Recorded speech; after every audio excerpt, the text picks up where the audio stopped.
Você está ouvindo Database Cast, o podcast brasileiro que fala sobre banco de dados.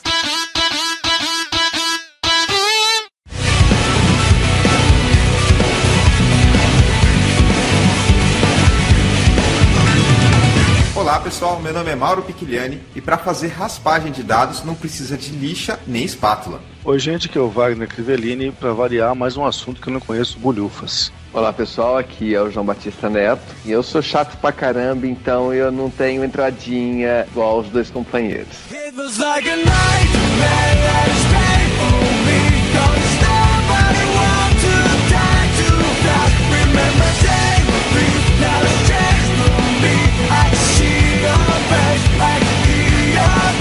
Wagner, qual que é o nosso programa de hoje? Raspagem. Se tiver que raspar a perna, eu não vou. A perna não, mas o que você raspa?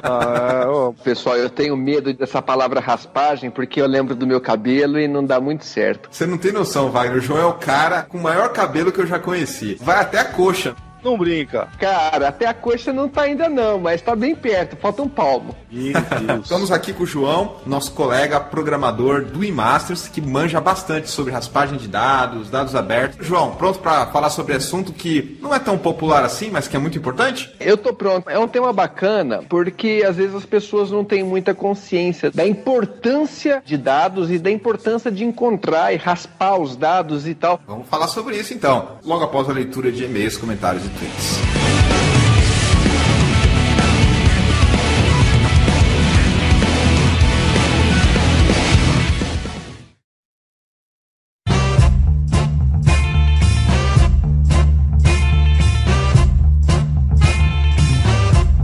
Wagner, está na hora da interatividade com os nossos ouvintes. Mas antes, eu queria fazer um rápido aviso. Lembra daquela pod pesquisa que eu pedi para os nossos ouvintes participarem há algum tempo atrás? Sim, tô lembrado. Pois é, já saiu o resultado da Pod Pesquisa 2014. Foi muito bacana ver o engajamento do pessoal em relação à pesquisa anterior. Tem o link aqui no post do Database Cast, então quem tiver interessado vai lá e dá uma conferida nos resultados. Maravilha, eu mesmo vou ver. Agora, me parece que o nosso último episódio sobre ORM, que foi um tanto polêmico, teve uma boa repercussão. Agora temos um recorde. Tivemos 60 comentários. Você não vai fazer aquela piadinha dos 60 e 70? Não. Isso aí eu só falo da pauta quando você vai começar o programa. Essa é de lei. Tivemos muitos comentários ponderados, algumas trollagens e também uns puxões de orelha aí no meio do caminho. Muitos comentários grandes também, várias linhas. Exato, porque virou um debate, e debate é sempre saudável. E o pessoal tinha que se justificar do argumento que estava expondo. O que você separou no meio de tanta opinião? Eu acho que opiniões são sempre válidas. O cara gostar ou não gostar do nosso programa é um negócio importante, ele se expressar, e isso vai nos ajudar a fazer programas melhores no futuro. O que eu acho o problema é quando cai para ofensa pessoal. E aí o problema já se trata de perfil psicológico do cara que está fazendo as ofensas. Eu não fui ofendido, que fique bem claro. A gente tem um programa que já está no ar desde 2010, graças à participação de convidados dos mais diversos ramos que a gente traz para cá. Participação puramente voluntária, porque eles também não ganham nada. Exatamente. O cara vem aqui, não é remunerado, vem apresentar suas ideias, vem compartilhar o conhecimento que ele tem. Isso aí a gente tem que valorizar. É mesmo. A gente convida pessoas que, por algum motivo, se destacaram na área em que a gente vai gravar um programa. Os nossos ouvintes vão reconhecer que o nível dos entrevistados que a gente traz aqui é sempre muito bom. Falando aqui, acho que até em seu nome também, Mauro, eu queria agradecer de público aqui a atenção e a disponibilidade que essa galera, que são os nossos convidados, demonstra para vir participar aqui e dar uma força, né? Sem eles, a gente não tinha um programa no ar por tanto tempo. Obrigado a todos os convidados que nos apoiaram e acreditaram no Database Cast em todos os nossos episódios. Muito obrigado. Lógico que são 60 comentários, mas não vai dar para ler todo mundo. Vamos ter que fazer aquela amostragem de sempre. Então eu busquei 3 comentários aqui, gente que usa, gente que não usa. Então vamos tentar pegar uma amostra do todo. O primeiro que eu separei é do Cássio de Vargas Oliveira. Ele escreveu o seguinte: muito bom. Utilizo o N-Hibernate e às vezes o Entity Framework aqui onde trabalho, mas às vezes eu tenho que botar a mão na massa e olhar o blog do Fabiano Amorim do começo ao fim para fazer um negócio rápido, porque o gestor não quer esperar 5 minutos pelo relatório, que com o RM ia demorar uns 20 minutos para ser feito. Tem hora que vai precisar pôr a mão na massa. Qualquer ferramenta é assim, não adianta.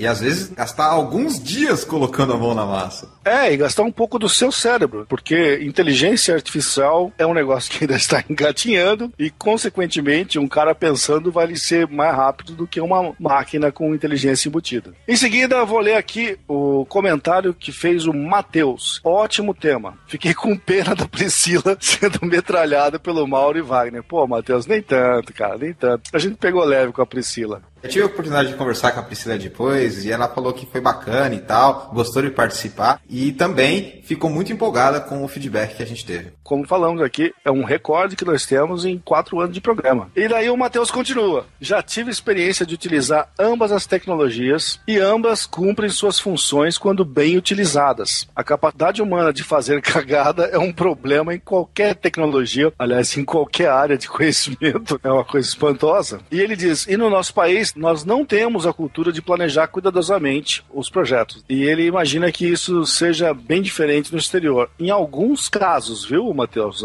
Gringo não planeja tão bem assim quanto a gente imagina que eles deveriam planejar. Não fiquem com essa noção que só porque é exterior, é fora do Brasil, a coisa mil maravilhas. Não é bem assim, não. Às vezes a gente trabalha com uns gringos que você não faz ideia como é que o nego chegou onde tá, porque é um povo tão estranho, muitas vezes desorganizados, muitas vezes com conhecimento técnico muito pequeno, e é uma situação até constrangedora. Bom, mas o terceiro comentário aqui é do Tadeu Carnevale. O que eu vejo é muito radicalismo. Putz, não precisa ler mais nada, né? Acho que ele resumiu a conversa de todos os debates que estavam acontecendo lá. Mas continuando. Os ORMs agilizam muita coisa e automatizam várias tarefas que minam a produtividade do desenvolvedor. Principalmente quando se trabalha com o CRUD básico. Nenhuma coisa a se questionar. Concordo, gênero, número e grau. Aliás, várias pessoas escreveram isso depois do comentário dele. Por outro lado, muitos radicalizam e querem fazer tudo usando o ORM. Nas consultas mais complexas, nada como a velha SQL, evidentemente. O evidente é da minha parte, tá? E muitos ORMs até estimulam que seja feito isso. Não tenho conhecimento suficiente, mas acredito nas suas palavras, Tadeu. E com bom senso e um bom planejamento da arquitetura da aplicação, é possível tirar proveito dos dois mundos e ganhar em produtividade e performance e qualidade de código. Óbvio, matou a pau. Muita gente curtiu o comentário do Tadeu, que realmente foi extremamente ponderado e claro na apresentação das ideias dele, e tá de parabéns, Tadeu. Obrigado, Tadeu. Tem mais alguma opinião que você quer destacar aí nos comentários, Wagner? Eu só ia colocar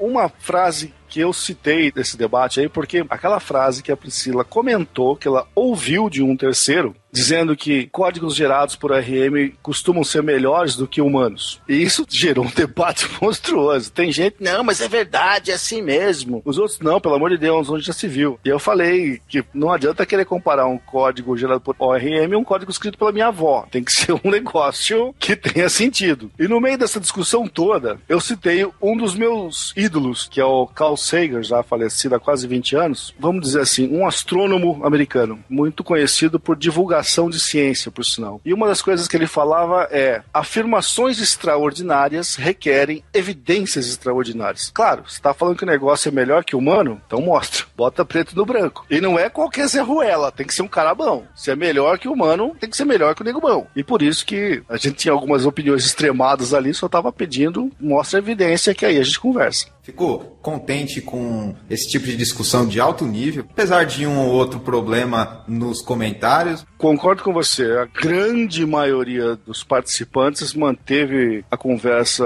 em torno de ideias, e isso é fundamental. E, cara, se o nego não sabe discutir em torno de ideias, desculpa, precisa aprender em outro lugar. Aqui não é um podcast de psicologia, então fica difícil a gente entrar nesse mérito. Pra esses caras, você manda assistir meia hora de Galinha Pintadinha, que para o mimimi. Ah, mas calma, né? Bom, Wagner, eu vi que os e-mails também refletiram essa quantidade de comentários. Tivemos muitos e-mails. Eu vou destacar aqui o nome de todos que mandaram e-mail. André Gomes, Andrei Macedo, Giovanni Souza, Alan Espíndola, Eric Matias e o Nailson Landim mandaram os e-mails pra gente. A maioria gostou, alguns comentários. Teve um e-mail muito interessante que é do Everton Mello. Recentemente ele fez uma palestra no FISL, que é o Fórum Internacional de Software Livre, mostrando um projeto. E ele mandou um e-mail pra gente falando: olha que bacana, fiz esse projeto. E inclusive, numa dos slides dessa apresentação dele, ele colocou o Database Cast como referência. Então, obrigado, Everton, pela sua audiência. Em termos de Twitter, eu separei 2 aqui rapidinho. Um do Johnny Oliveira, que escreveu o seguinte: esse vai gerar polêmica mesmo, principalmente entre javeiros e rubistas, que representa o pessoal que desenvolve em Java e o pessoal que desenvolve em Ruby, respectivamente. Teve também o tweet do Logan Merazi, que escreveu: olha aí a Mayoga X, que é o nick da Priscila no Twitter, referenciando o DatabaseCast no evento Internal Ops que teve aqui em Poá. Que bacana, Wagner. A gente está marcando presença também nos eventos, seja no FISLE, aí no Internal Ops, ou seja, a gente já está sendo divulgado na comunidade pelas pessoas que estão palestrando. Legal ouvir isso. Não ganhamos nada para fazer isso, mas pelo menos o nosso objetivo é divulgar a nossa área, divulgar a tecnologia e juntar gente que queira aprender e queira compartilhar para a gente poder ajudar todo mundo aí. Eu também, sempre que vou em eventos onde eu palestro sobre banco de dados, tenho uma referência do DatabaseCast. Acredito que você também, nas suas palestras, faz alguma referência ao nosso trabalho aqui, Wagner. Eu faço e muitas vezes tem ouvintes na plateia. Que bacana, o reconhecimento do nosso trabalho. Bom, vamos conversar agora sobre raspagem de dados com o nosso colega João? Vamos, cara, o assunto é legal, o assunto é novo. Pode até parecer que o assunto é muito semelhante ao que nós já conversamos sobre ETL em episódios anteriores, mas na verdade a dificuldade aqui é muito maior. Nós não estamos falando de pegar informação estruturada e organizada internamente na empresa. Nós estamos falando de buscar coisa pela internet. Aí a situação muda radicalmente de panorama. Então fiquem aí com o programa e para quem gostar desse assunto, não se acanhe e comece a pensar um pouco em desenvolver um projetinho de raspagem de dados, ver como é que estão os dados no site, que, quem sabe, um dia ou outro você pode precisar colocar o dado que está na internet dentro do seu banco de dados.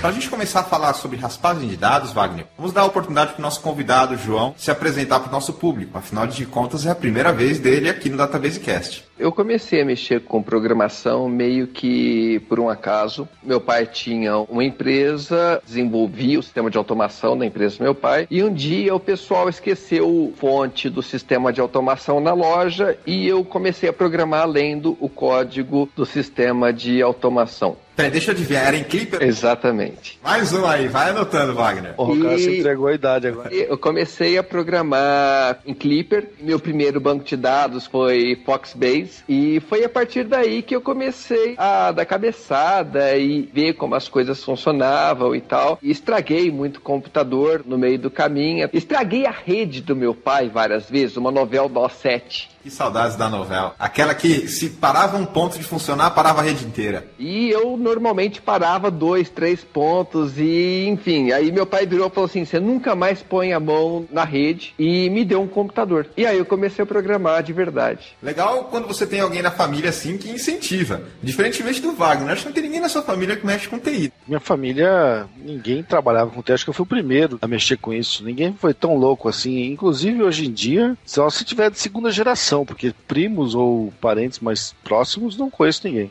Depois que eu comecei a programar, eu comecei a estudar muito diversos tipos de situação. Eu gosto de estar preparado. Então, normalmente, eu estou estudando solução para problema que eu nunca tive. O meu contato com Open Data foi exatamente numa situação dessa. Eu nunca tinha lidado com raspagem de dados. E um dia eu participei de um hackathon e foi onde eu tive meu primeiro contato. Eu nunca tinha mexido com isso e um dia eu falei assim, vai ter um hackathon, vamos ver qual que é. Vou pedir para você esclarecer um pouquinho alguns conceitos que você falou que talvez nem todo mundo conheça. Por exemplo, você citou o conceito de hackathon. Eu acho que nem todo mundo conhece. Você conhece o que é uma hackathon, Wagner? Não conheço. Destacando que você citou o conceito de Open Data, e a gente tem um dos primeiros episódios do DatabaseCast que falou sobre dados abertos. Acho que foi o quinto, se não me engano. Exatamente. Então a gente falou sobre dados abertos, para quem quer um background sobre isso tem lá. É recente no Brasil a lei de transparência, que define que todos os governos, estadual, municipal, federal, e o legislativo, o executivo e o judiciário, além das empresas privadas ou públicas que prestam serviço para o governo, precisam abrir todo e qualquer dado de interesse público. Pouco antes, foi cerca de uma semana antes da publicação dessa lei, a Câmara Municipal de São Paulo fez um evento chamado Hackathon. O Hackathon é a junção de hacker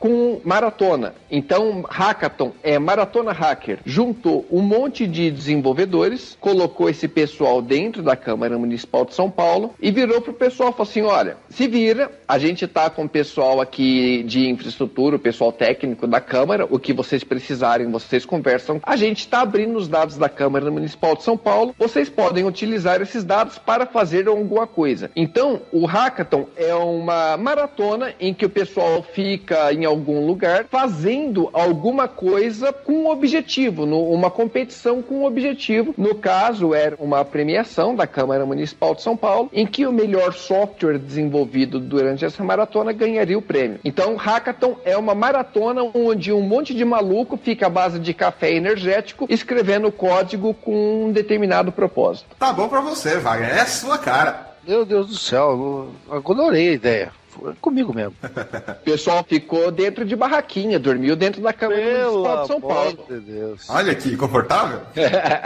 O outro ponto que ficou de definir é Open Data e, no caso específico desse Hackathon da Câmara Municipal de São Paulo, Open Gov Data, que é Open Data relacionado com dados governamentais. Acabei falando quando eu comentei sobre o Hackathon, mas Open Data do ponto de vista governamental e da Lei Federal de Transparência é tudo o que é dado de interesse público que tem a ver com cada um dos governos, seja federal, municipal ou estadual, e em qualquer uma das esferas, seja legislativa, judiciário ou do executivo, eles têm que ser abertos. A Lei de Transparência define Open Data do ponto de vista governamental. É a abertura do que é de interesse público, desde que não cause risco ao indivíduo. Então, eles não vão abrir, por exemplo, dados que possa colocar em risco a integridade de um cidadão. Eles não vão abrir dados que possa colocar em risco a União. Então, dados de inteligência, dados de segurança pública e nada que possa interferir na segurança. Tirando isso, rendimentos de parlamentares, de juízes, orçamento, qualquer tipo de informação que possa ser de interesse público, por lei no Brasil agora, depois da Lei de Transparência, obrigatório ser aberto. Você nem precisa de advogado. Se não tiver a informação que você quer, de acordo com a lei, você pode simplesmente chegar para uma das casas, por exemplo, eu quero uma informação sobre o Senado. Eu posso fazer uma solicitação sem advogado e virar e falar assim, eu preciso que vocês me abram tal informação.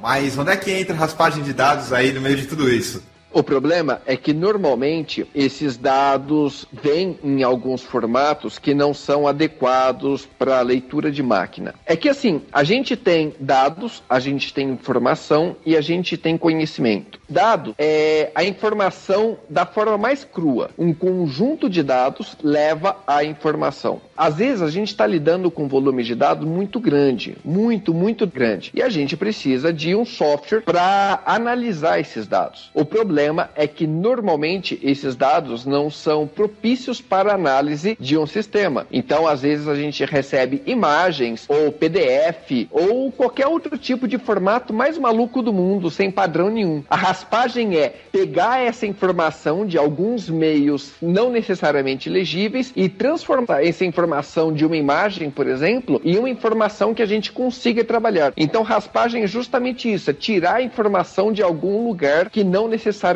é legível. Interessante essa definição, João, porque a gente que trabalha com banco de dados e com diversos processos sabe que existe o ETL. O ETL é um processo muito parecido com isso. Com exceção que nós buscamos informação em fontes que não têm formato para leitura humana. Eu encaro, talvez possa estar enganado, vocês podem até me corrigir, a raspagem de dados como uma especialização de uma das etapas do ETL, que seria a parte de extração. E tem algumas características próprias da raspagem de dados. Geralmente são dados que estão na web, geralmente são dados que, apesar de terem esses formatos variados, eles não foram, teoricamente, preparados para serem modificados, depois carregados. Então, é a maneira que eu enxergo. Eu concordo contigo, Mauro, porque ETL é extração, transformação e carregamento. E a raspagem de dados envolve, primeiro, a extração de alguma coisa não necessariamente legível por máquina. E depois a transformação disso que foi extraído para alguma coisa que é legível por máquina. Então eu acho que acaba envolvendo duas partes do ETL, tanto a extração quanto a transformação, para depois a gente começar a análise. Concordo com o que o João falou, eu também estou enxergando dessa maneira. É um processo parecido, mas o que muda aqui são as fontes. Quando a gente fala em ETL, geralmente a gente já está falando de um dado que pelo menos está num formato lido pela máquina, digamos assim. Sei lá, pode não estar no formato que você quer, pode estar num XML e você precisa de um CVS, ou pode estar num TXT e você precisa de um EDI, sei lá. Mas já está no formato, digamos assim, não tão difícil quanto das nossas páginas de dados. Sem contar que pelo fato de você estar com a web na jogada, você tem outras questões relacionadas a, por exemplo, privacidade, relacionado à autenticação, relacionado a Open Data, como você falou aí, João. Então, ela tem mais detalhes que são característicos dessa parte de raspagem quando a gente coloca a web no meio da brincadeira. A parte mais complexa da raspagem de dados, e justamente pelo fato de estar em web, é que a gente tem, às vezes, muitas fontes e mesmo que a gente consiga uma informação de uma fonte teoricamente confiável, a informação não é totalmente confiável. O maior problema é definir essa fonte, esse conjunto de dados, independentemente do formato. Esse conjunto de dados é confiável? Essa informação que eu vou extrair daqui, ela serve como base para uma decisão? Eu posso efetivamente confiar nisso? Eu acho que a confiança é o maior problema de Open Data. Esses aspectos de confidencialidade, integridade talvez até, e o quão real é a informação, eles são mais preocupantes quando você está falando aí de raspagem de dados. Como eu disse, no ambiente ETL é uma coisa mais assim, legal, eu tenho dado, veio do RP, então eu já meio que posso confiar naquilo, não é, Wagner? Você também já teve problema de confidencialidade nesse nível quando se fala de ETL? ETL geralmente se trata de dado interno. Teoricamente, aquela lá é a versão que você tem da verdade e estamos resolvido. Quando começou a falar de dados abertos, aí realmente a coisa muda. Precisamos ver fontes e confiabilidade e tudo mais. E isso acaba pegando não tanto o aspecto técnico, que seria como efetivamente fazer raspagem de dados, mas mais o aspecto relacionado a se vale a pena, porque às vezes o dado não é verdadeiro, ou se realmente o que eu montar depois que eu raspei o dado é válido, porque como você falou, João, às vezes tem a confirmação de ser algo oficial. Quando a gente fala de raspagem de dados, a parte técnica é importante, porque sem ela você não tem, mas tem uma ênfase muito grande nos aspectos não técnicos também. E isso é uma coisa que a gente não tem tanta preocupação no ETL. O ETL, ele é implicitamente confiável por causa da origem. Isso, concordo agora, plenamente. Você admite que aquilo é verdadeiro porque é a versão da verdade que você tem. Você aceita. Agora, Exato. Por exemplo, a gente está com um caso real de um problema seríssimo, que é o problema de abastecimento em São Paulo. Abastecimento de água, João, só para ficar claro. Exatamente. O sistema Cantareira estava com 8%. Se a gente pegar os dados abertos do site oficial da Sabesp, até quarta-feira da semana passada, a informação oficial da Sabesp era de 8%. Se a gente tivesse construído um software para pegar a informação oficial da Sabesp e construir uma aplicação para informar as pessoas a respeito da quantidade armazenada de água no sistema Cantareira, nós estaríamos informando na quarta-feira 8 ponto alguma coisa por cento. E aí, a gente tem a utilização do volume morto. De quarta-feira para quinta-feira não choveu nenhum milímetro no sistema Cantareira. Só que de quarta para quinta-feira o sistema Cantareira passou de 8% para 20 e poucos por cento, 26 se eu não me engano, sem chover 1 milímetro. A gente pode confiar nessa informação? Para responder sua pergunta, eu me basearia em outras fontes de informação. Então, pegaria em outras notícias, comunicados oficiais, para corroborar a informação que está sendo disponibilizada no site oficial. Você ia raspar os dados para complementar e trazer uma informação. Na teoria, a informação é verdadeira, tanto a de quarta-feira quanto a de quinta-feira. Quarta-feira não utilizava o volume morto, na quinta começou a utilizar o volume morto. Sem chover absolutamente nenhum milímetro, a gente passou de 8% para 26%. O reservatório não encheu, só está faltando dados.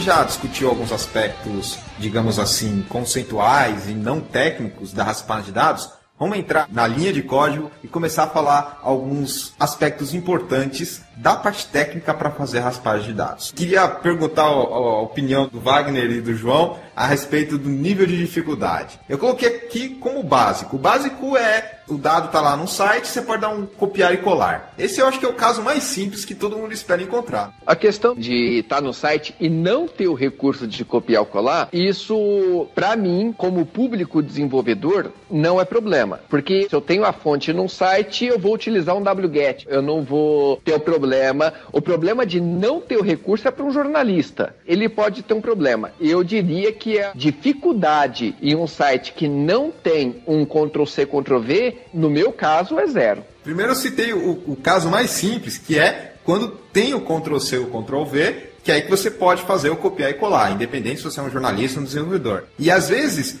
o Ctrl+C, Ctrl+V não está habilitado, mas tem como você pegar ali o HTML. Então esse é o caso mais simples que dá tudo certo. Se a informação está lá disponível, ele é o mais fácil. Como você falou, dá para fazer um wget, que é uma ferramenta de console, que você pode pegar o HTML inteiro, ou os dados, enfim, e armazenar. Mas aí também tem questões de autorização, por exemplo. Vamos supor que você está numa página logada, aí você tem que usar o wget numa página que você precisa se logar primeiro. Aí você tem que dar um jeito de passar um token, usar um cookie, alguma coisa assim. Então, depende muito de vários fatores. Sim. Mas o Ctrl+C, Ctrl+V é um deles, a questão da autenticação é outra. A princípio, esse é o mais fácil. Geralmente, quando a gente fala em raspagem de dados, a gente está pegando dados que estão lá no site, óbvio, mas existem dados que são simples, como, por exemplo, você citou aí o volume de água do sistema de Cantareira. Beleza, é um dado relativamente simples. Agora, quando você quer fazer análises mais profundas, você vai precisar de muito mais dado do que está numa página só. E aí entra a questão da paginação. Aí já começa a vir uma camada de dificuldade na extração. O problema da paginação é como ela é feita. Às vezes, são várias pesquisas que devem ser feitas para que você consiga paginar. Um caso muito interessante de paginação complexa é do judiciário,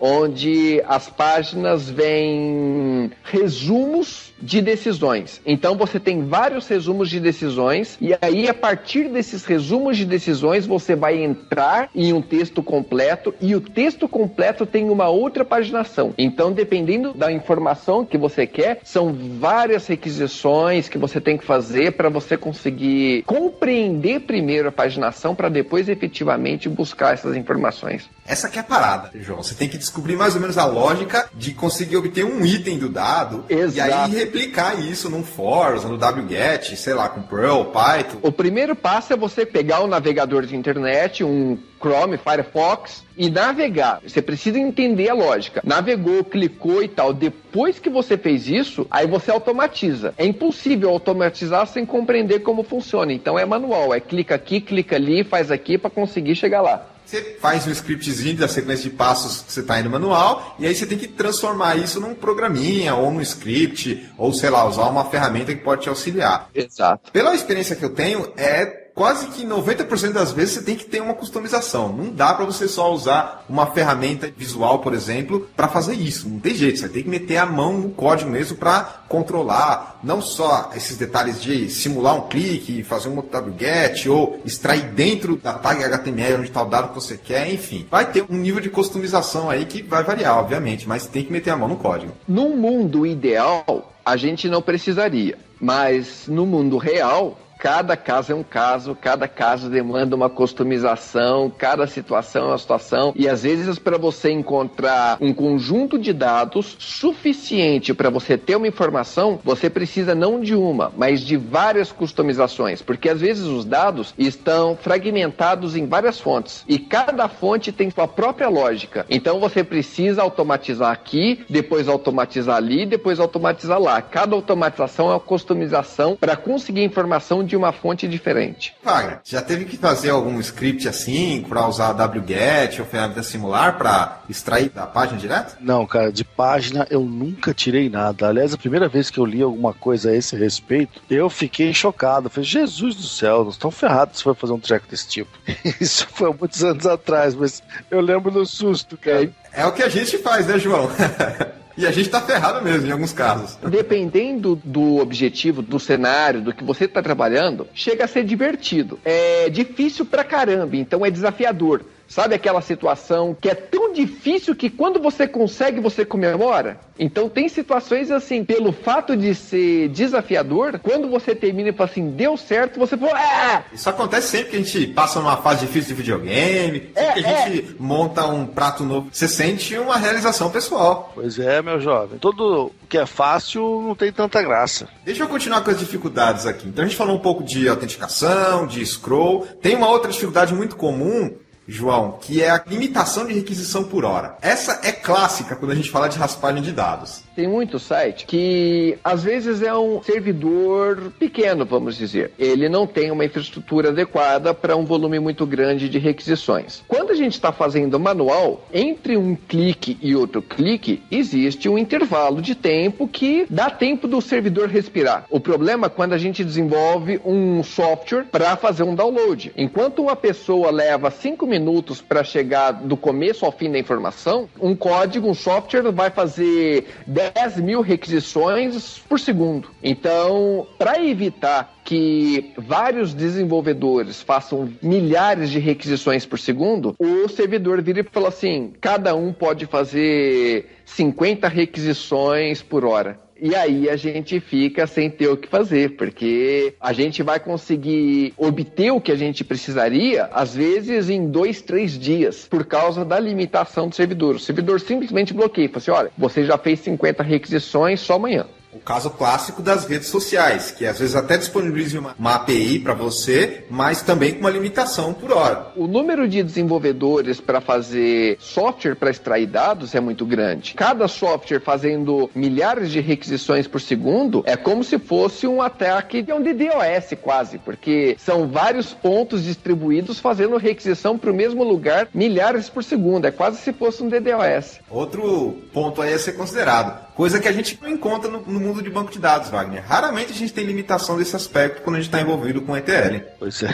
Tá tudo dentro da rede, né? Vai ficar mais fácil. Você imagina você desenvolvendo e ter o limite de quantidade de select que você pode mandar por hora?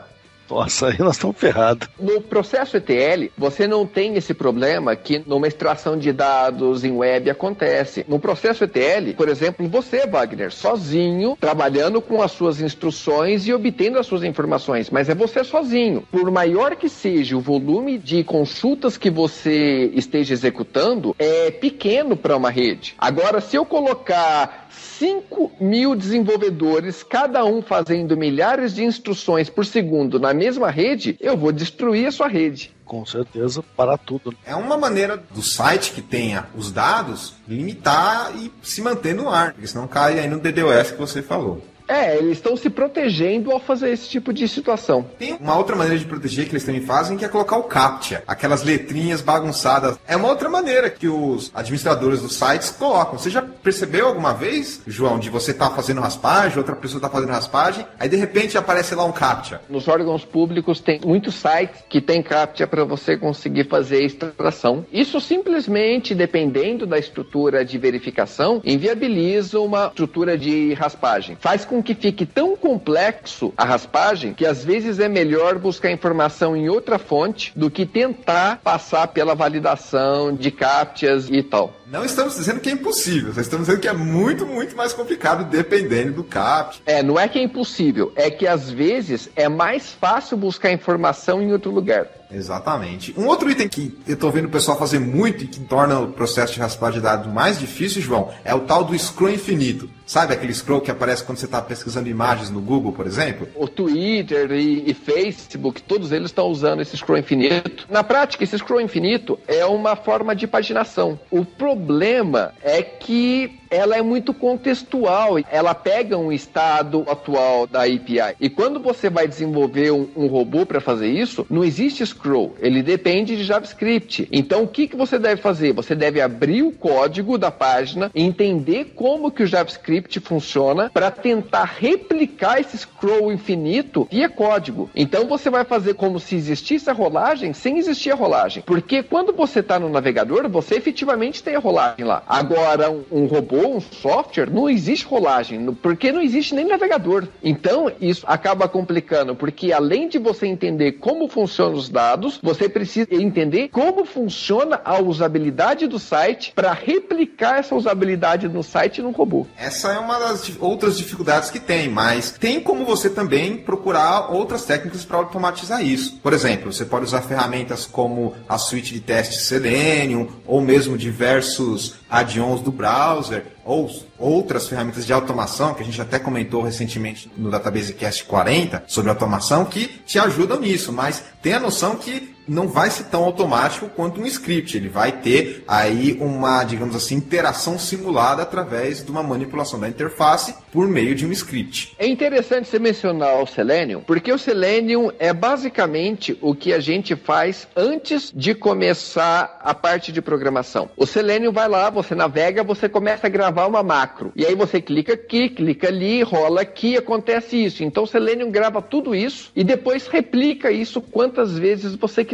Então o Selenium é a gravação do que aconteceu e execução posterior. O que a gente faz é muito perto do que o Selenium efetivamente faz. A gente navega manual, vai lá e faz. O Selenium automatiza essa navegação manual. O Selenium, se eu não me engano, ele é uma ferramenta, óbvio que existem outras, como eu falei. É onde eu estudei. Ele é bem avançado, ele gera lá um script, acho que pode até exportar em Java, ele tem como você fazer isso distribuído em vários servidores. Enfim, o foco da ferramenta é para automatização de testes de interface. Mas, dependendo da situação, pode ser útil também. A gente só está citando as dificuldades, João, mas até agora a gente estava supondo que os dados estavam lá no HTML. E quando eles não estão em HTML? Quando eles estão, por exemplo, dentro de um arquivo Flash, ou dentro de um PDF, ou mesmo dentro de um XLS, ou numa imagem? Aí a coisa começa a ficar séria. O Flash é menos ruim do que uma imagem, porque a gente tem ferramentas de engenharia reversa. Então a gente consegue voltar ao Flash e aí, consequentemente, extrair os dados de lá. O PDF,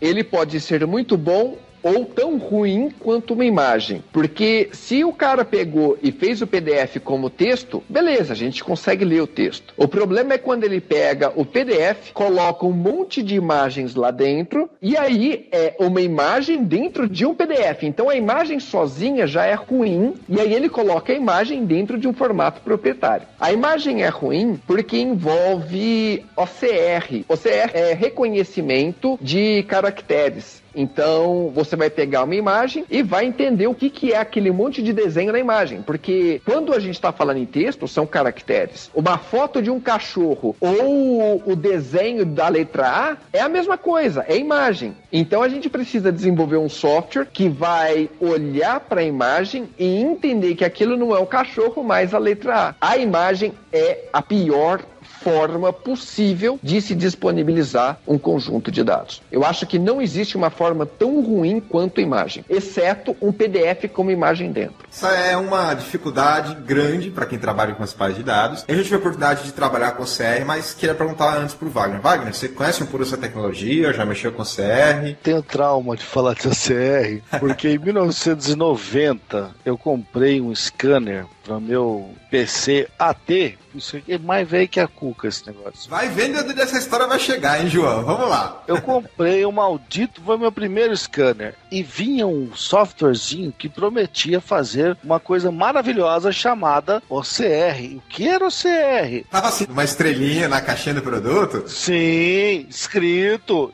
que ia ter caixinha tal. Você comprou o scanner por causa disso? Olha, na verdade, a razão principal era pra ver se essa porra funcionava. Mas lógico que não lia uma letra, não conseguia converter picas. Imagina 25 anos atrás a tecnologia que se tinha e o poder de processamento que tinha naquela época. Nego, eu fiquei tão puto com essa história. Imagino que hoje a realidade seja muito diferente, claro, mas a minha primeira experiência foi traumatizante, cara. A tecnologia do OCR, ela evoluiu bastante. Como você falou, ela inicialmente foi apresentada para o consumidor geral nesses scanners que você tinha. Tinha aquele de mão, tinha esse daí que era mais parecido com uma Xerox, enfim. E hoje em dia você tem algumas bibliotecas muito interessantes. Recentemente eu tive a oportunidade de trabalhar com aquela da Google, a Tesseract. Mas eu acredito que essa Tesseract ela é baseada na inteligência do Recaptcha. Não tenho certeza, mas eu sei que ela está no Codeplex lá do Google e tal, e eles estão fomentando ela, mas deve ter sido alguma coisa nesse sentido sim. E ela ela é interessante porque nós não vamos resolver todos os problemas de OCR, já deixa bem claro. E ela fala, olha, para você ter um reconhecimento melhor, é interessante que você tenha uma fonte grande, com fundo branco, com determinadas características, um espaçamento de caracteres tal... E com isso ela consegue reconhecer alguma coisa. Agora, ela também permite que você treine o algoritmo, ou seja, você dá as letras e números da fonte, aí ela consegue. Mas não adianta, você não vai ter nada 100%. É uma tecnologia que teve um propósito, que foi digitalizar texto de jornal, de papel com fundo branco, e acabou sendo utilizada em outros cenários. Mas é uma coisa que a gente tem que procurar como último recurso. Primeiro, tenta procurar no HTML, converter para texto, como você falou, o PDF, pode ser que converta. E aí, como último recurso, tenta ir para o OCR. Aliás, a experiência que eu tive foi que, em alguns casos, vale a pena pedir para alguém manualmente digitar de novo do que usar o OCR. Eu tive uma situação em que eu tinha um PDF com uma imagem dentro. É PDF, eu transformo ele em outro formato. Só que na hora que eu fiz a conversão, ele era um monte de imagens coladas lá dentro. E aí eu chorei, porque agora eu tinha um monte de JPEG e não mais um PDF. Enquanto eu tinha um PDF, eu estava esperançoso. Mas a hora que eu vi um monte de imagem, eu virei e falei assim, não, é melhor eu pegar uma planilha e digitar isso daqui e depois eu transformo isso em alguma coisa que dá para eu trabalhar. Mas eu mesmo peguei o conjunto de dados e digitei porque não valia a pena trabalhar com OCR para fazer aquilo. Você teve que acabar fazendo quando o seu scanner não digitalizou, Wagner? Olha, imagina como que foi. Em 1990, você falou tanto da inteligência do software. O meu software provavelmente tinha inteligência de sindicalista do ABC, porque puta que pariu.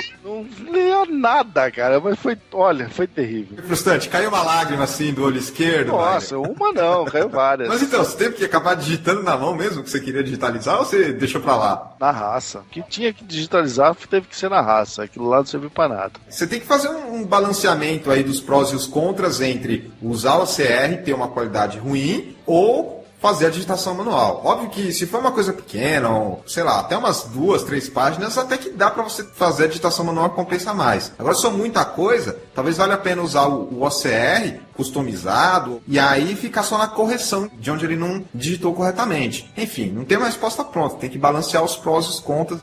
Mas aí a gente volta na questão de confiança. Eu tenho 5 páginas. Beleza, eu consigo revisar. Agora, se eu tiver 5.000 páginas, não consegue revisar. A gente começa a cair em falha humana. E falha humana pode transformar um 0 num 8. E há uma diferença muito grande. Quando a gente está falando sobre extração de dados, principalmente dados governamentais e orçamento e tal, a gente cair nessa situação em que a gente não pode confiar nos dados, não só porque a gente não tem certeza deles serem autênticos, mas porque existe a possibilidade de falha humana, aí é muito complicado. Eu fico extremamente preocupado quando a gente está lidando com imagens em termos de confiança. Se a gente vai digitar tudo, a gente corre o erro de errar. Se a gente pega um OCR, um software de reconhecimento, a gente corre o risco do software errar e confundir 8s com zeros. Então, quando a gente está falando numa fonte de dados que está gravada em imagens, a gente tem um problema seríssimo de confiança. Ou a gente precisa de um revisor, e um revisor pro revisor, e um revisor pro revisor do revisor, ou a gente não tem confiança sobre aquilo. Com certeza esse é um caso muito delicado, principalmente quando você fala com o volume de dados que você citou. Dependendo do que você for fazer com o dado raspado, isso pode gerar um impacto muito grande, principalmente quando a gente fala em dados relacionados ao orçamento, dinheiro e essas coisas. Me arrisco a dizer que esse ainda não é o pior caso. Ainda tem casos piores ainda que esse. Por exemplo, você precisa extrair dados de vídeo ou dados de áudio. Aí eu acho que é mais complicado ainda do que pegar um PDF, alguma coisa assim de imagem. A gente já desiste antes de começar. Eu não iria desistir, eu ia encarar como um desafio e ia ser divertidíssimo. É isso aí, João. Aqui é programador. Eu não desisto sinceramente não tenho a menor ideia de qual seria a dificuldade. Aí eu admito, eu não sei. Se bem que agora a gente tem os reconhecimentos de voz da Google e tal, tem API para isso, Chrome é open source e a gente tem praticamente toda a API lá dentro. Eu ia fazer uma boa pesquisa antes de desistir. Não, pelo amor de Deus, aí o negócio fica além das possibilidades. Estava envolvido num projeto que surgiu a necessidade e pediram para mim fazer uma avaliação técnica. A partir dessa avaliação técnica, iam ver o que dá para fazer ou não. Bom, primeiro, no caso de vídeo, basicamente é você extrair o vídeo, se tiver alguma marca d'água, alguma coisa, usar uma primeira etapa que é extrair essa marca d'água. A segunda etapa é focar na região que você quer e trabalhar com uma imagem. Então, basicamente, você reduz o vídeo a um conjunto de imagens, pegando cada frame. Vai dar um trabalho muito grande, mas enfim, é mais ou menos para essa linha. Com uma exceção especial que eu vi num projeto muito interessante, que era o seguinte: tinha a necessidade de você extrair o áudio de um vídeo, só que nesse caso era um vídeo de uma televisão pública que tinha aquele closed caption. Então, foi desenvolvido um software que lia diretamente do áudio da TV e aí conseguia se obter isso. Então, isso foi uma maneira legal que deu para fazer. Só que era um caso específico de uma TV que tinha o áudio do closed caption. E tem que levar em consideração que o closed caption também não é algo 100% correto, é um ser humano que vai lá e faz isso. Só que, nesse projeto que eu estava lendo, e foi o projeto que eu me baseei para dar o parecer, ele também precisava ler, no caso, quando um senador falava, qual era o nome do senador. No closed caption só tinha fala. Só que a pessoa que desenvolveu esse projeto notou que o nome do senador sempre aparecia no mesmo lugar. Vocês já devem estar acostumados com isso, quando vocês veem o jornal, sempre aparece mais ou menos no mesmo lugar a pessoa que está falando. Sim. Agora, no caso do áudio, é mais complicado. A tecnologia de reconhecimento de voz está muito avançada, talvez mais avançada no idioma inglês do que no idioma português, mas enfim, você já tem aí alguma coisa. Principalmente com os assistentes pessoais que estão surgindo, Siri, da Apple, a Cortana do Windows 8 e o Google Now. Então, tem uma evolução aí nessa parte de reconhecimento de áudio. Agora, em último caso, a opção que eu dei para esse projeto foi jogar isso para o crowd, ou seja, jogar isso para um sistema do tipo Mechanical Turk. Vocês conhecem esse sistema, Mechanical Turk? Não, eu não conheço. O Mechanical Turk é uma plataforma da Amazon para a realização de microtarefas. E essa microtarefa, ela vai ser feita por um ser humano. Então você coloca a microtarefa, geralmente você paga, sei lá, 5 centavos de dólar e tem um pool de pessoas que só ficam observando isso. E aí elas podem ir lá e fazer essa tarefa que só um ser humano fazia e recebe o pagamento. Isso é uma maneira de você fazer alguns tipos de reconhecimento que os algoritmos não são muito bons. A alternativa de Mechanical Turk foi uma das sugestões. No caso, a gente pegava o áudio, sei lá, 1 hora de áudio e dividia em áudios de 10 segundos ou 15 segundos e fazia a postagem dessa tarefa no Mechanical Turk automaticamente. Então a tarefa era, traduz o áudio de 10 segundos aqui. E tinha lá o MP3. Aí a pessoa que aceitava fazer essa tarefa, traduzia e ganhava 2 centavos de dólar, 5 centavos. Então, isso é uma outra maneira de você ter. É jogar para o crowdsourcing, ou seja, jogar para seres humanos, já que os algoritmos que a gente tem de reconhecimento não são tão bons. É mais ou menos esse o caminho que você tem que ir quando você tem que fazer raspagem de áudio ou, no caso, raspagem de vídeo. Ele é bem simples. Basicamente, você põe as tarefas e fala o quanto você vai pagar. Geralmente é muito barato, 2, 3 centavos de dólar. Ele aceita PayPal. E aí, tem um monte de gente que se cadastra só para fazer essas tarefas básicas. Por exemplo, uma das tarefas que tinha lá era identificar numa imagem onde tem um barco. E aí eles colocavam 1 zilhão de imagens. Aí a pessoa só ficava olhando isso. É uma plataforma para microtarefas que você pode ter um monte de gente trabalhando para você, teoricamente ganhando muito pouco, como eu falei, centavos de dólar. Óbvio que isso depende de qual tarefa, mas é uma abordagem para certos tipos de reconhecimento, em particular, que os computadores não são muito bons. É interessante porque é aquela situação do OCR. Às vezes, o custo para desenvolver um leitor para reconhecer certos conjuntos de dados é muito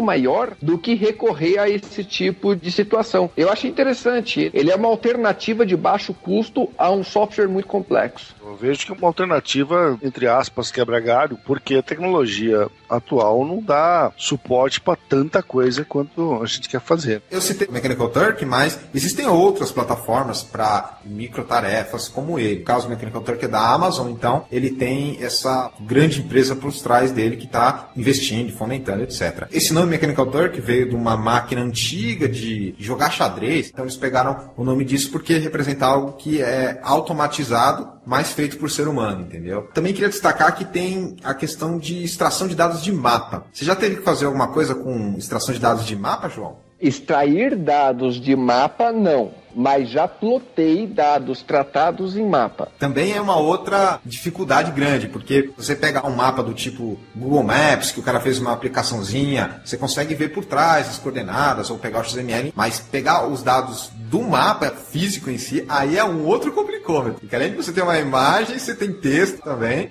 Esse eu não conheço, eu não tive nenhuma situação nem parecida. Levanta a mão pro céu, viu, João?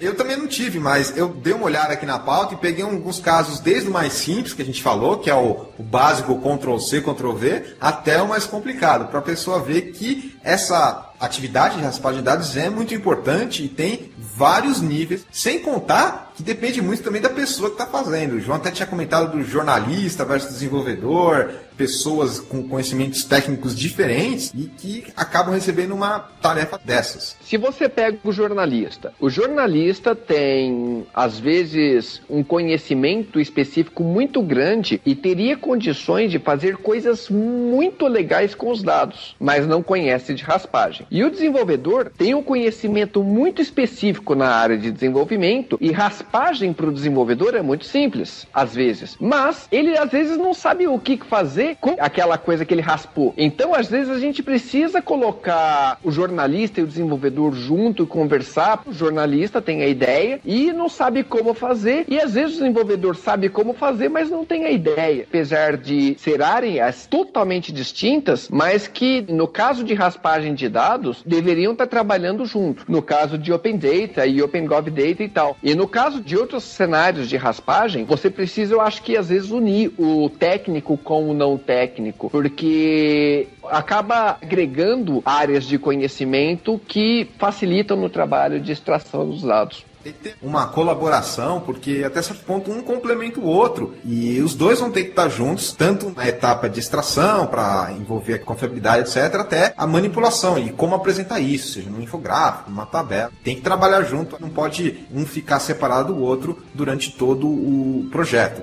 que envolve raspagem de dados.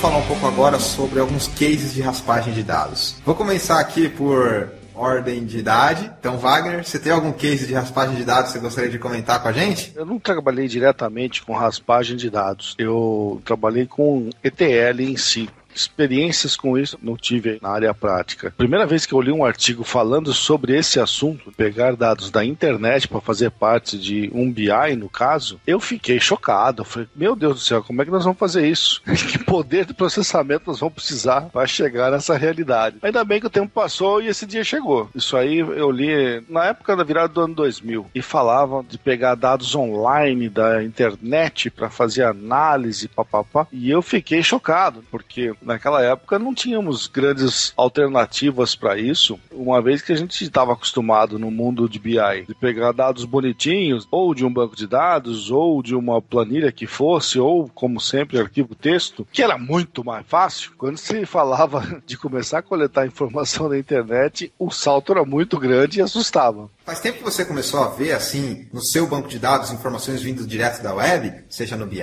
ou seja no relacional comum mesmo, ou talvez até complementadas com dados da web?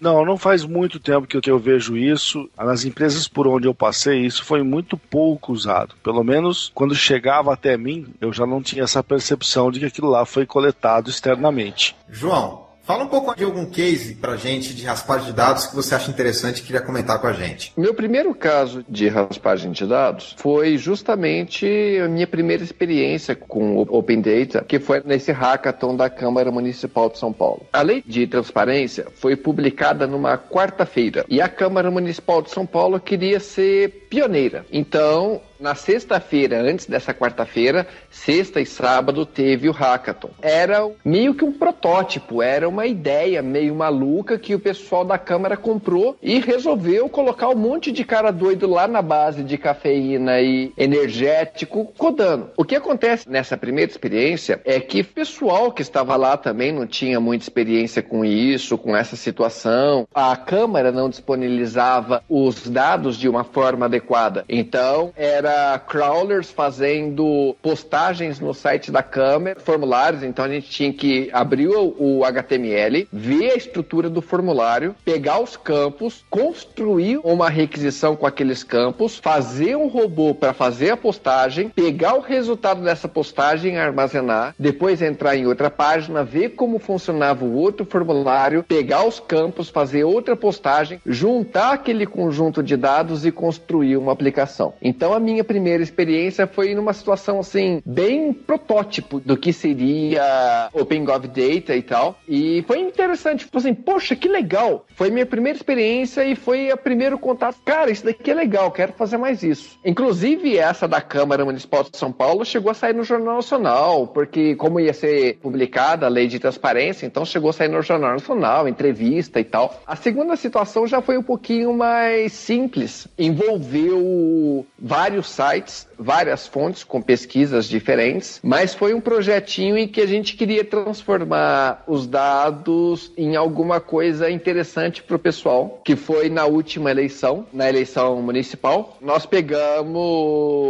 sites de pesquisas eleitorais, sites que lista processos e projetos e processos de vereadores, de prefeito, e aí o Zeno Rocha, o Bernardo Luna e eu construímos uma aplicação chamada Super Trunfo da Política. Então nós raspamos dados de diversas fontes, juntamos e transformamos esses dados em informação no formato de jogo. E o pessoal jogou pra caramba, foi um joguinho assim bem divertido. Depois disso, eu praticamente estou procurando quase todo dia uma fonte de dados diferente para conseguir buscar informação e fazer alguma coisa com esses dados. Nesses projetos, o que você usava? Linguagem do script do sistema operacional, Perl, Python, wget direto? Ou tinha alguma coisa mais sofisticada? É coisa muito simples. Hoje em dia, eu tenho utilizado bastante Perl. Esses dois projetos que eu mencionei, tanto o do Super Trunfo quanto o projeto que foi desenvolvido na Câmara, pelo prazo curto que nós tínhamos, precisava ser uma coisa muito rápida e acabou sendo desenvolvido em PHP. Por ser uma linguagem assim bastante rápida de se desenvolver e se conseguir um resultado. E hoje em dia eu tenho desenvolvido em Perl exatamente pela facilidade que Perl dá com dados vindos de web e texto e tal. Perl acabou se mostrando melhor para trabalhar do que PHP. Mas nada muito sofisticado não. É script, linguagem de script, você entende como que são submetidos os formulários, como que os dados estão e faz um parser para aqueles dados. Então você vai escrever um interpretador para ler aqueles dados e transformar aqueles dados em alguma coisa útil. Desde quando eu comecei a trabalhar já como profissional, teve essa necessidade de abstrair dados. Eu lembro de fazer uma coisa de raspar de dados usando modem de 56.400.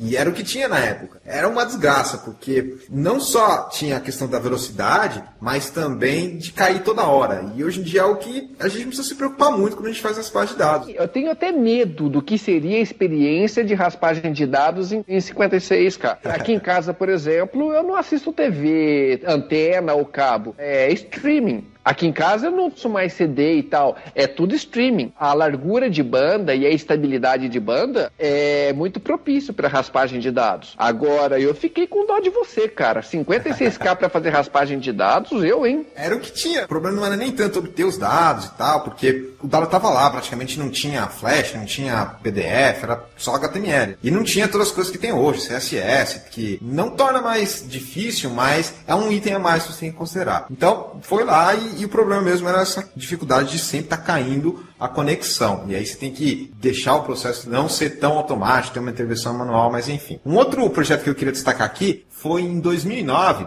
de um artigo que eu escrevi para o eMasters, com uma raspagem de dados que eu fiz com os dados do Twitter. Na época, eu fui participar da Campus Party e eu queria fazer umas estatísticas e tal de o que estava acontecendo lá pelo Twitter. Não tinha esse esquema que você tem hoje, de API e tal, era um negócio bem bruto mesmo de raspagem de dados. Na época eu usei até o live stream do Blogs, que hoje nem existe mais. Foi uma raspagem que eu fiz, e eu fiz só usando o SQL, porque eu gosto de SQL, poderia ter feito em Python e tal, mas aí eu usei o SQL e fiz uma chamada, wget, e consegui fazer umas estatísticas legais, do tipo, olha, quais são as mensagens por website também, usuários, as mensagens por dia e tal, e foi uma coisa bem simples para ter uma estatística básica. E também um outro artigo que eu escrevi para o eMasters falando sobre as etapas das raspagens de dados. É uma coisa que eu acho bem interessante, porque nós que estamos envolvidos com dados, seja o pessoal do desenvolvimento, ou seja os DBAs, tem que estar alerta a isso, porque é uma nova maneira de você extrair os dados que vai acabar sendo armazenado no seu banco de dados. Então você tem que estar ciente desse processo. No caso do segundo artigo que eu escrevi para o eMasters, eu coloquei os passos: entender a fonte, planejar, programar como vai ser feito, fazer a verificação, limpeza, carregar e também testar isso para outros dias, outras ocasiões. Então, fica aí como uma referência para quem não conhece muito sobre o assunto. E é uma coisa que a gente vai ver muito daqui para frente. Cada vez mais vai se falar em raspagem de dados, principalmente quando a gente envolve conceitos como dados abertos ou sites que não fornecem API. Vai pegar bastante no futuro. Inclusive, vai ser algo que vai ser bem visto pelas empresas, porque hoje em dia não se pede muito isso em termos de entrevista, em termos de habilidade do candidato. Mas daqui a pouco vai estar todo mundo exigindo isso. Você já tem alguma experiência com dados do Twitter? Vão perguntar isso na entrevista.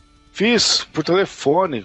Marcamos por Skype. Você comentou sobre artigo e utilização de SQL. Fiz uma adaptação de um artigo. Ele chama Utilizando SQL para Pequenas Análises de Dados, em que envolve a localização dos dados e como trabalhar com esses dados e tal. É exatamente isso. Ele é a utilização de SQL para análise de dados e o que você consegue fazer com os dados. E, por fim, tem até uma plotagem desses dados no mapa. Ele não é focado para um público muito técnico, não. Ele é focado mais para jornalistas e para o pessoal ver que, assim, é complicado, mas mesmo a pessoa, às vezes, não necessariamente tão técnica, consegue fazer raspagem de dados. Muita gente pensa que raspagem de dados é estritamente técnica. Pode ser, dependendo daquilo que a gente falou, e pode não ser. Se for alguma coisa tão simples quanto fazer um Ctrl-C, Ctrl-V, você está lá fazendo uma raspagem de dados. Mas, de qualquer maneira, é algo que vai ser feito muito mais agora no futuro e vai ser necessário, principalmente quando a gente fala em ambientes onde a informação está lá, você precisa obter, dá para fazer coisa muito bacana com ela, porque afinal de contas, raspagem é só a primeira etapa. Às vezes é a mais difícil de ser realizada tecnicamente, mas é importante para que os próximos passos sejam realizados. Como eu falei, aí depois você tem análise, verificação se realmente a informação é correta, geração de infográficos, ou mesmo algum tipo de KPI, dependendo do cenário. Então, a raspagem de dados em si, ela é uma etapa importante, pode ser técnica ou não técnica, dependendo da complexidade desses dados, mas é importante para dar um início no processo, às vezes até dizer se o projeto pode ou não ser realizado. Por exemplo, hoje em dia, os principais meios de comunicação, mídias, jornais, já estão focando em equipes próprias para dados, para geração de infográficos, mas eles estão ainda num processo muito básico de raspagem, até porque eles não trabalham com grandes quantidades de dados, eles raspam pouca coisa, como a gente já até falou aqui, só para gerar um infográfico, mas eu não vejo ainda o pessoal fazendo grandes raspagens de dados para, por exemplo, fazer um data mining ou para fazer um BI. Mas futuramente isso pode acontecer. Você começar a trabalhar com data mining e mesmo análise de grande volume em tempo real é uma coisa que precisa crescer muito. Principalmente quando envolve decisão em tempo real. Tenho visto o pessoal da área jornalística tem se interessado cada vez mais por dados. Um ano atrás a gente não via isso. A gente não via jornalista procurando saber como localizar, como extrair, como trabalhar com esses dados. É uma coisa nova você ver um público não técnico procurando isso. Vamos para as considerações finais agora. Gostaria de agradecer o João por ter participado aqui da nossa conversa. Obrigado, João, foi bem bacana. O desenvolvedor, pelo fato dele dominar uma coisa assustadora para muita gente, ele acaba se isolando, quando na verdade ele tem que se aproximar. Às vezes a aproximação acaba trazendo frutos muito bons. O cara técnico que conhece, às vezes não tem a ideia, ou não sabe o que fazer com aqueles dados, ou às vezes falta um detalhezinho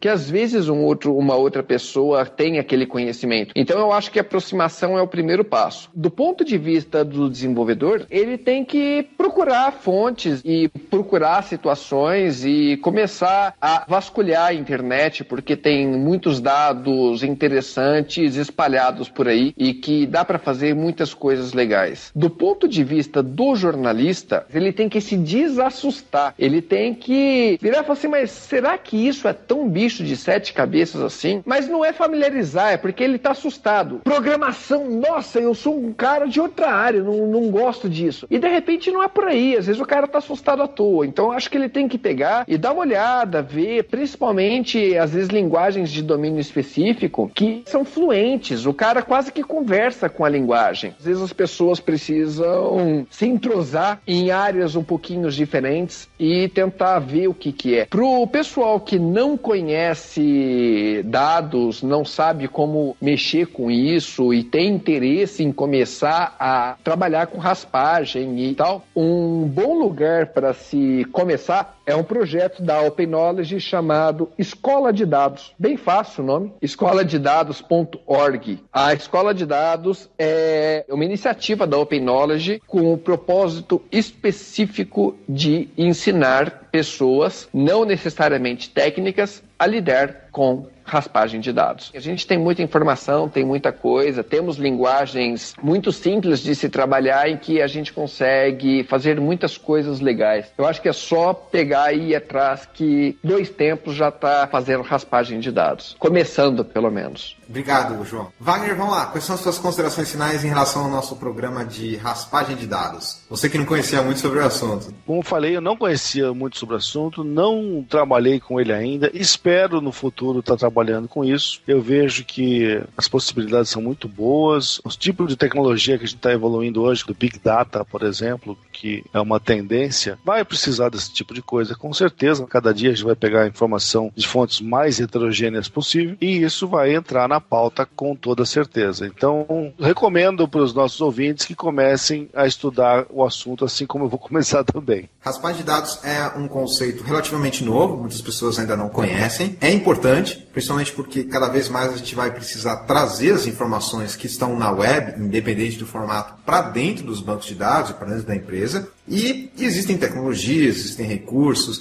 existe muita coisa que dá para fazer para extrair esses dados. Mas sempre tem que levar em consideração fatores não técnicos também, como a gente falou, confidencialidade, aspectos legais que a gente falou rapidamente e outros pontos. Com isso a gente termina aqui esse episódio do Database Cast. Mais uma vez agradecendo a audiência de todos. Um grande abraço, pessoal, e até a próxima.